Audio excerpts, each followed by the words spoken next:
In Penal Code Section 187, California defines murder as killing another human being with malice aforethought. Now, malice aforethought is kind of a legal jargon that basically means that you were either trying to kill the other person deliberately, trying to end their life, or that you were acting with a wanton disregard for human life. Now, the typical examples of murder are you shooting somebody, stabbing somebody, hiring a hitman to kill someone, or poisoning a person.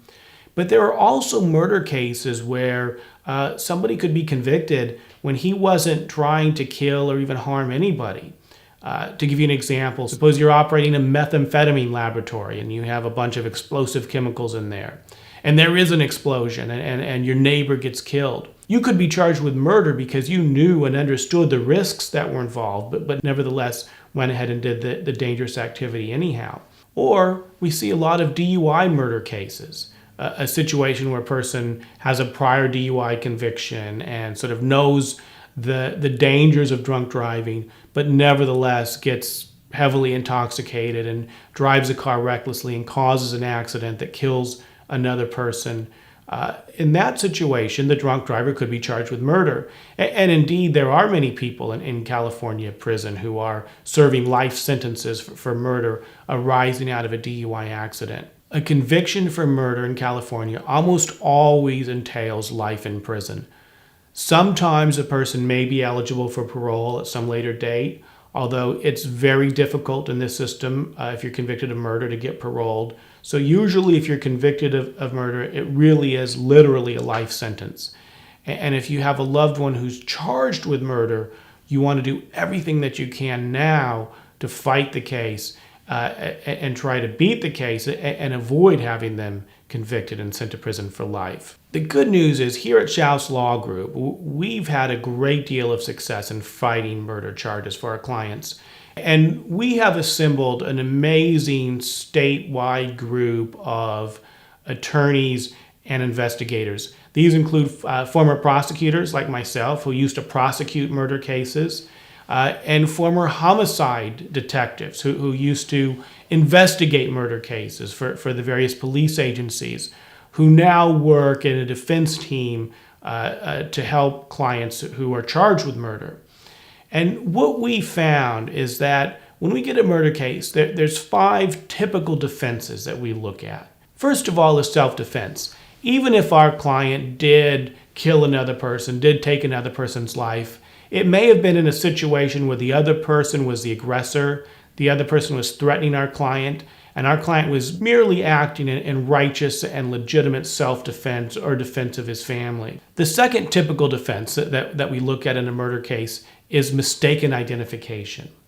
Now, mistaken ID is the #1 reason across California and across the United States why innocent people get convicted.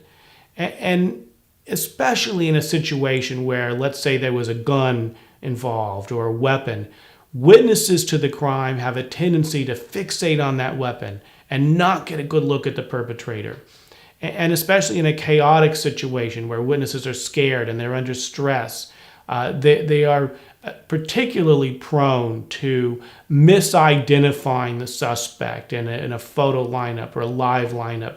This happens all the time, and many times we find that we have a client who's innocent because they've been misidentified by witnesses. The third typical defense to a murder charge is that our client was not involved.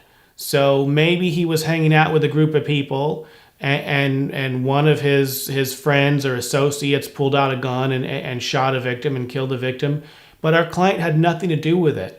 Oftentimes, the police and prosecutors will try to put a case on everybody who was there and say that they are what they call an aider and abetter, or that there was some sort of conspiracy, that our client was in on it and everybody who was there was in on it. But a lot of times, our client was literally a bystander, or our client was merely present and had no intention of participating in a murder and therefore shouldn't be held liable. The fourth typical defense in a murder case is not guilty by reason of insanity.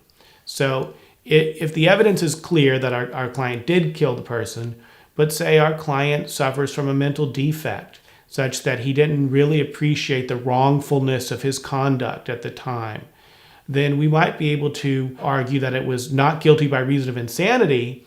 And if the jury agrees with us, then ultimately our client would be sent for treatment to a clinic instead of being sent to prison. The fifth typical defense in a murder case is what we call a reduction of the charge from murder to manslaughter. Now, manslaughter is a lesser offense to murder. And anytime you have a trial, a murder trial, the jury has a discretion to find the person guilty of manslaughter instead of murder.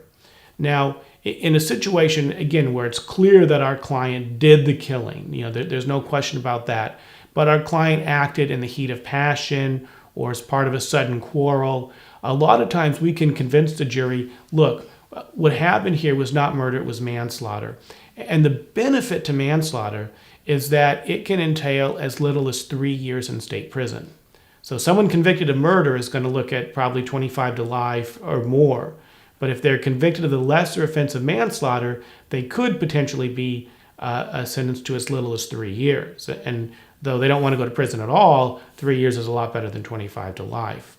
So between these various avenues of defense, we've been able to get many murder charges either reduced to manslaughter or outright dismissed, and to spare our client the horrible consequence of life in prison. If you or a loved one is in a situation like this, we invite you to contact us here at Shouse Law Group. The sooner we get involved, the sooner we investigate, the sooner we work up the defense, the more effective we can be.